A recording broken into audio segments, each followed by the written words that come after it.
Aid groups are warning the war in Iran has made a potentially preventable catastrophe in other parts of the world even worse. The International Rescue Committee is issuing a dire warning as Sudan marks a third year of civil war. The IRC says the situation there has now become the largest humanitarian crisis in the world.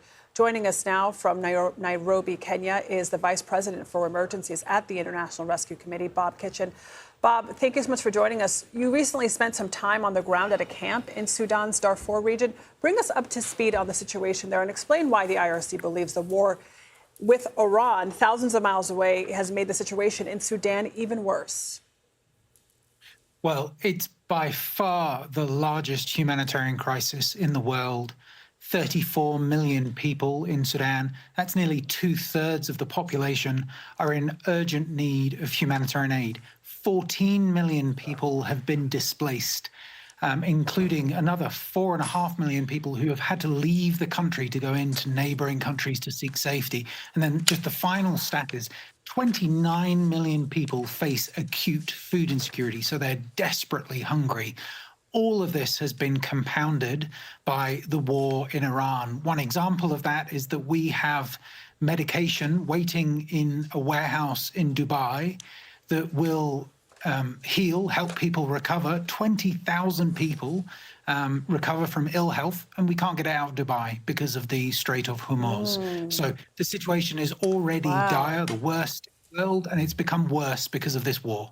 There's been so much focus on the oil going through the Strait of Hormuz. The humanitarian crisis and how it's affecting the lives of people who are already struggling and in dire straits. So, as you know, the IRC has been sounding the alarm since well before the war with Iran because of the slashing of funding to aid groups. What kind of effect has that had even before we launched this war against Iran? Well, it's huge. The US government was the largest donor in Sudan. They've now changed the way they provide funding. Still some money going in, but it's a massive drop in the funding that's arriving to people who are in desperately need of food, of medication. Just the number of children, 4.2 million, who are acutely malnourished. The drop of 50% of funding going to humanitarian aid around the world has left them starving. It's hugely, hugely disappointing. Bob, for our viewers, remind them what is happening in Sudan in terms of the conflict. Who is fighting who, and why are these millions of civilians caught in the middle?